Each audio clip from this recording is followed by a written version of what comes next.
হযরতে যায়েদ আল আনসারী আল্লাহর নবীজির মুহাম্মদুর রাসূলুল্লাহ সাল্লাল্লাহু আলাইহি ওয়াসাল্লামের সামনে গেলেন, গিয়া ডাক দিলেন, ইয়া রাসূলুল্লাহ,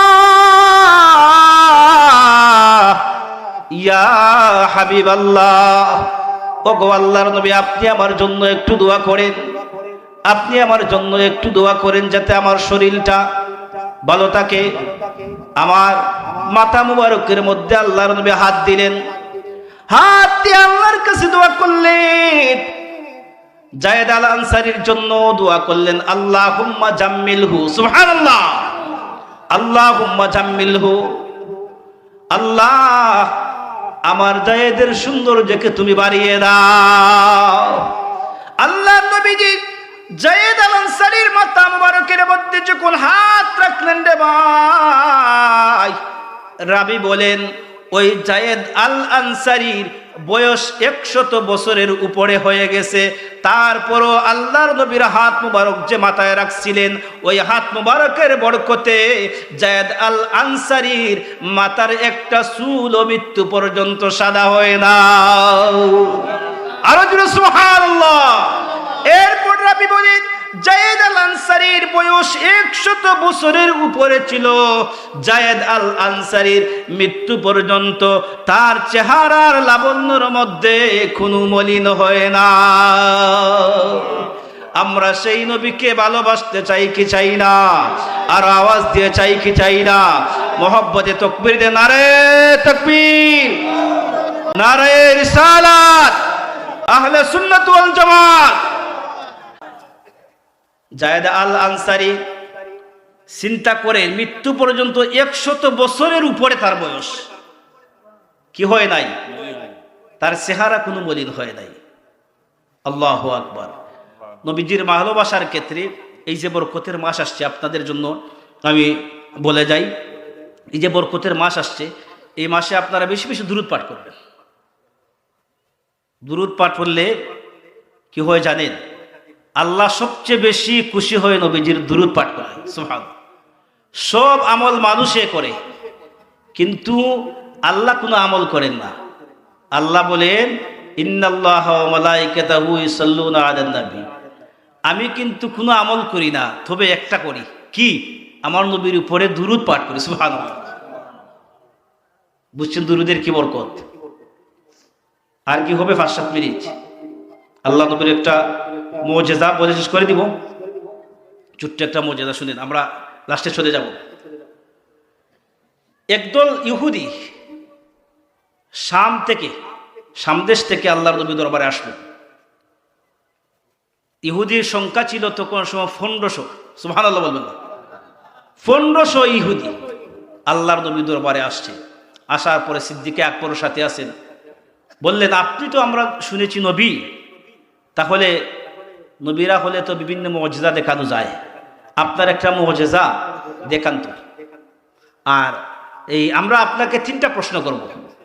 ওই যে 1500 ইহুদি আসছে, আমরা ইহুদিরা বলছে যে আমরা 3টা প্রশ্ন করব, যদি এই 3টা প্রশ্নের উত্তর আপনি দিতে পারেন তাহলে আপনি সত্য নবী, আমরা কালিমা পড়ে ঈমানদার হয়ে যাব। সুবহানাল্লাহ। আচ্ছা বলেন তো, আল্লাহ ব্যতীত যদি পৃথিবীর জমিনে, আল্লাহ ব্যতীত পৃথিবীর জমিন শুধু নয়, আলমে আরওয়াহ সহ আল্লাহ ব্যতীত 7 জমিনের নিচে, 7 আকাশের উপরে, 7 জমিন 7 আসমানের নিচে মধ্যখানে যা কিছু আছে সব কিছু আল্লাহর হাবিবের, আল্লাহর পরে সব কিছুর থেকে আল্লাহর হাবিবের মর্যাদা, ঠিক কিনা বলেন? আল্লাহর হাবিবকে আল্লাহ সেই মর্যাদা দিয়ে দিয়েছেন কিনা? আল্লাহর নবী বললেন, 1500 ইহুদি বললেন মাত্র 3টা প্রশ্ন, তাহলে করো তো, তোমাদের 3টা প্রশ্ন কি? ইহুদিরা বলল, প্রথম প্রশ্ন হলো, চাঁদের মধ্যে যে একটা কালো দাগ দেখা যায়, সেই দাগটা কোথায় থেকে আসলো? সুবহানাল্লাহ। নাম্বার প্রশ্ন করলো, পৃথিবীর মধ্যে রে ভাই কোন জায়গায় একবার সূর্যের আলো পড়েছিল, কিয়ামত পর্যন্ত সেই জায়গার মধ্যে আর কখনো সূর্যের আলো লাগবে না। তৃতীয় নাম্বার প্রশ্ন হলো, প্রশান্ত মহাসাগরের নিচে কি পানি আছে, কোন পানি আছে, ওই পানিটার নাম বলতে হবে। সবচেয়ে বিশাল প্রাণী কি এবং কি খায়? এই তিনটা প্রশ্নের উত্তর যদি আপনি দিতে পারেন তাহলে আমরা বুঝবো আপনি সত্য নবী, আমরা ঈমান আনবো, কালিমা পড়ে মুসলমান হয়ে যাব। সুবহানাল্লাহ বলেন। আল্লাহর নবী বললেন এটারও সাধারণ একটা বিষয়। আমার নবী মুহাম্মদুর রাসূলুল্লাহ সাল্লাল্লাহু আলাইহি ওয়াসাল্লাম 1500 ইহুদিকে একত্রিত করলেন, বললেন আপনারা বসেন। সেটা তো বেশি কিছু নয়, চাঁদের মধ্যে দেখবেন এই যে ঠান্ডা তো এখন কুয়াশা সারা যখন শুরু, এই চাঁদ পরিপূর্ণ হয়, চাঁদ যখন পরিপূর্ণ হয় তখন দেখবেন চাঁদের মধ্যে একটা কালো দাগ থাকে। আপনারা লক্ষ্য করছেন মুরব্বি ওয়াজিরা, কালো দাগ থাকে। আল্লাহর নবীজি বললেন রে ইহুদিরা, এই কালো দাগটা হলো সূর্য আর চন্দ্রর আলো সমান ছিল। সুবহানাল্লাহ।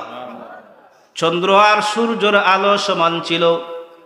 তখন সময় আমার আল্লাহ সুবহানাহু ওয়া তাআলা এই পৃথিবীর জমিনের মধ্যে কোনো মানব জাতি আল্লাহ প্রেরণ করেন নাই, জিন জাতি প্রেরণ করেন নাই।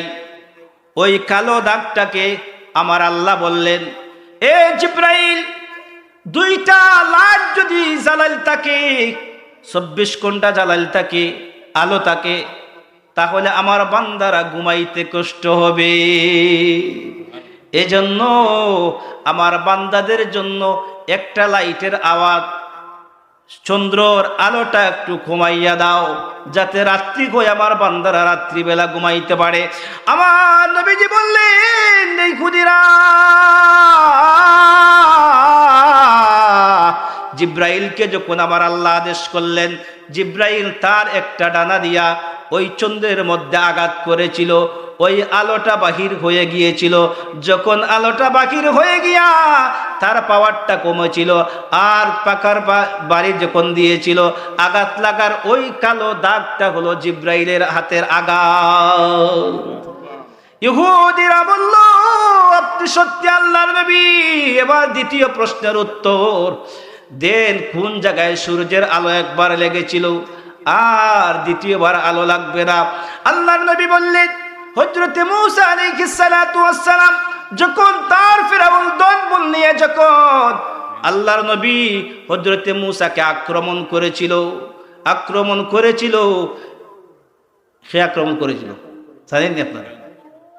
ফেরাউন, মিস্টার ফেরাউন, সন্ত্রাস, সারাটা জীবন আল্লাহর নবীকে জ্বালাইছে হযরতে মূসাকে। এবার যখন ফেরাউন তার দলবল নিয়ে মূসা আলাইহিস সালাতু ওয়াস সালামকে আক্রমণ করলো, আক্রমণ করার পরে যখন নদীর পাড়ের মধ্যে গেলেন, যাওয়ার পরে দেখলেন কোনো রাস্তা নাই, শুধু পানি আর পানি। এবার কোথায় যাবেন?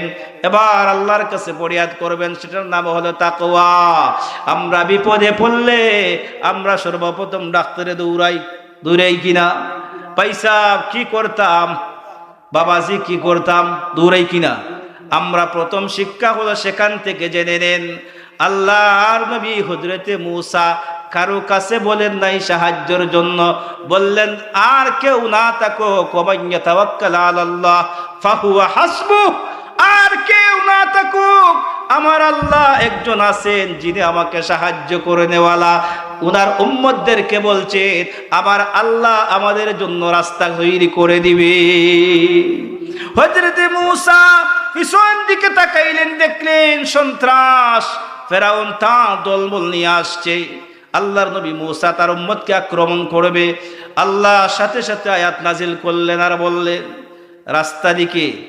আল্লাহর নবীর হযরতে মূসার লাঠি ছিল মুজিজার, আমরা জানি কাহিনী, কিন্তু মূসা লাঠি দ্বারা আঘাত করলেন, সাথে সাথে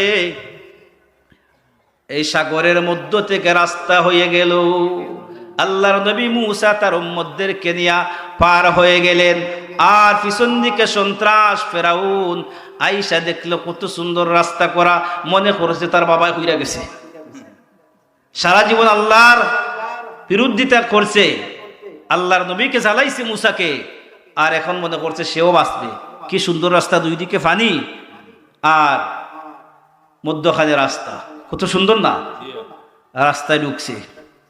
আল্লাহ বলে আল আনা ওয়াকাদ আসাইতা কাবলু, ওয়া কুনতা মিনাল মুফসিদিন, সন্ত্রাস এবার তোমাকে ধরবো। ঠিক কিনা বলেন?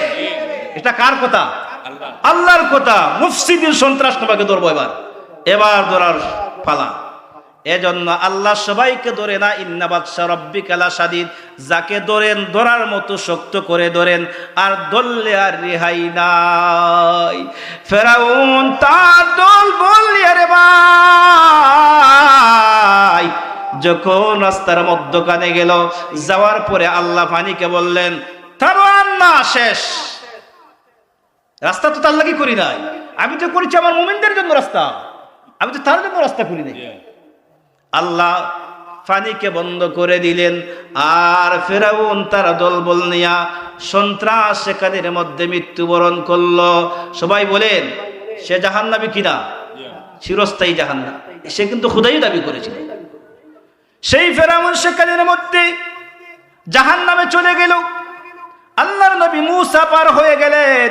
যেই জায়গায় রাস্তা হয়ে গিয়েছিল, সেই রাস্তা কিয়ামত পর্যন্ত আর সেখানে সূর্যের আলো লাগবে না। ইহুদি ফন্ডশত ইহুদি তা বলল, সত্যি বলেছে, আপনি আল্লাহর একজন প্রেরিত রাসূল। এবার তৃতীয় প্রশ্নের উত্তর দেন। তৃতীয় প্রশ্ন কি? তৃতীয় প্রশ্ন হলো প্রশান্ত মহাসাগর কোথায় আছে, আর প্রশান্ত মহাসাগরের মধ্যে সবচেয়ে প্রাণী কি আছে এবং কি খায়? সুবহানাল্লাহ। বলেন তো, এখন যেভাবে আপনার ইন্টারনেটের যুগ, আপনি যদি চার্জ মারেন নেটে অথবা ইউটিউবে, ঠাস করে আপনাকে বলে দেয় কোথায় কি আছে। ঠিক কিনা বলেন? তখন সময় ছিল নি? আল্লাহর হাবিবের যুগে এই তথ্য প্রযুক্তি ছিল নি? ছিল না। আল্লাহর হাবিব মুহাম্মদুর রাসূলুল্লাহ সাল্লাল্লাহু আলাইহি ওয়াসাল্লাম এই প্রশান্ত মহাসাগর বলে দিলেন। বর্তমান আমেরিকার দক্ষিণ পূর্ব পশ্চিম অঞ্চল, যেখানে সূর্য অস্ত যায়, সুবহানাল্লাহ, সেই প্রশান্ত মহাসাগরের মধ্যে এমন একটা মাছ আছে রে ভাই, যে মাছে দৈনিক 40 টন খাবার খায়। সুবহানাল্লাহ, আল্লাহু আকবার। হযরতে মুসা আলাইহিস সালাতু ওয়াস সালামের ঘটনা। এই প্রশান্ত মহাসাগরে কি আছে, কোন প্রাণী?